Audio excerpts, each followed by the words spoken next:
Hi മച്ചാമാരെ, ഞാൻ നിങ്ങളുടെ വിഷ്ണു അമ്മനക്കൂട്ട് .ഫോണിൻ്റെ പുതിയൊരു വീഡിയോയിലേക്ക് ഏവർക്കും സ്വാഗതം. ഇന്ന് നമ്മൾ ചെയ്യുന്നത് റീബോൺ ക്ലാസിക് വണ്ടിയുടെ എയർ ഫിൽറ്റർ മാറുന്നൊരു വീഡിയോ ആണ്. ഇടത്തെ സൈഡിലായിട്ടാണ് അതിൻ്റെ എയർ ഫിൽറ്റർ ബോക്സ് വരുന്നത്.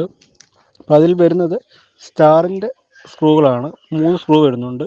നമ്മൾ സ്റ്റാറിൻ്റെ 3 സ്ക്രൂകളും ആദ്യമേ സ്റ്റാറിൻ്റെ സ്ക്രൂഡ്രൈവറിട്ട് അഴിച്ചു മാറ്റുകയാണ് ചെയ്യുന്നത്. അപ്പോൾ നമ്മൾ 3 എണ്ണവും സ്റ്റാറിൻ്റെ സ്ക്രൂഡ്രൈവർ ഉപയോഗിച്ച് അടിച്ചു മാറ്റിയിരിക്കുകയാണ്. എന്നിട്ട് ഇതുപോലെ ഇങ്ങനെ വലിച്ചൂരി എടുക്കുക. ഇതാണ് പഴയ എയർ ഫിൽറ്റർ. അതിനകത്തൊരു ഓറിങ് വരുന്നുണ്ട്, അത് വലിച്ചൂരി കളയുക. അതിനുശേഷം പുതിയൊരു ഓറിങ്ങാണ് നമ്മൾ ഈ സെറ്റ് ചെയ്യുന്നത്. പുതിയ ഓറിങ് സെറ്റ് ചെയ്തു.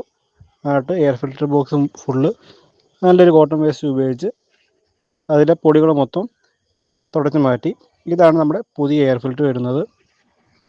ഏകദേശം ഒരു 10,000 കിലോമീറ്ററാണ് ഇതിൻ്റെ എയർ ഫിൽറ്റർ നമ്മൾ ഉപയോഗിക്കുന്നത്.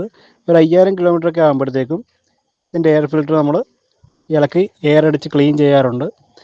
നമ്മൾ സ്റ്റാറിൻ്റെ 3 സ്ക്രൂകളും സ്ക്രൂ ഡ്രൈവർ ഉപയോഗിച്ച് മുറുക്കുകയാണ് ചെയ്യുന്നത്. ഇതിൻ്റെ എല്ലാ 10,000 കിലോമീറ്ററും നമ്മൾ ഓയിൽ ചേഞ്ചും എയർ ഫിൽറ്ററും എല്ലാം മാറാറുണ്ട്. അപ്പോൾ നമ്മൾ സ്റ്റാറിൻ്റെ സ്ക്രൂ 3 ടൈറ്റ് ചെയ്തു. അതിനുശേഷം ആ സൈഡിലായിട്ട് ഒരു ചെറിയൊരു ബോക്സ് കൂടി വരുന്നുണ്ട്. ആ ബോക്സ് നമ്മൾ വൃത്തിയായിട്ട് തുടച്ച് അത് കയറ്റി സെറ്റ് ചെയ്യുക. നമ്മുടെ വീഡിയോ ഇത്രയേ ഉള്ളൂ. ഓക്കെ.